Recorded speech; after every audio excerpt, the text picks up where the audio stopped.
Good evening, Raymond Johnson, Stratton Lane, Jacksonville, Florida. Thank you for allowing me to speak.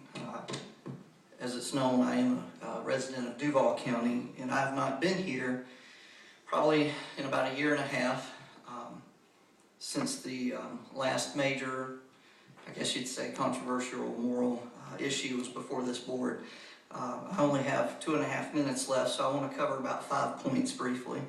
I'm here tonight to support and ask this board to support this conference, and I don't have a lot of confidence in my presentation or the fact that the board would really listen to the public, because that's what's been proven in the past, that a lot of times the board is not listening to the values of the community. What I have seen since the day after the August primary election last year is several members of this board that has absolutely been livid and on an attack against the elected school superintendent that is continuing to this very day.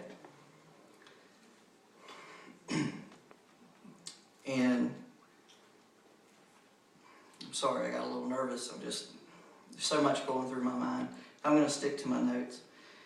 What's interesting is that a year and a half ago, many of you, or a few of you on this board, wanted to aid and assist an unconstitutional movement by your former superintendent. You was on his bandwagon to ban a local pastor from praying on school grounds. And yet today, when the act of actually doing your job comes before you, and what have we done in all these years? Look at what's going wrong with the schools. I'm going to have to hurry along. So let me say this, and I'm still in this for Mr. Finning, but I thought of this when he was holding this flag up. To those of you that seem to think that there is an agenda, and I don't have a constitution, so I'm using this flag, there is no hidden agenda in the history of this flag. I'm sorry, there just isn't. And the very fact that we're debating that the school board cannot participate in this agenda, I think approves, or this summit, proves the fact that I think we need the summit.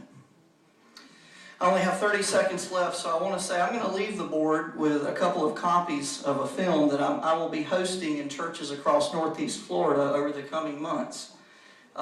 This is called Indoctrination: Public Schools and the Decline of Christianity in America. Now, Ms. Croft had alluded to several instances. There is a problem with our history, and I think that Mr. Van Zant is trying to help fix that and do his job. I'm out of time. I will leave this video with the superintendent, and if you need more copies, I'll get them to you, but I was hoping you could that the board could pass these around. Please support this conference and do not overturn that act. Thank you. Okay, the next is Brenda Kigsack.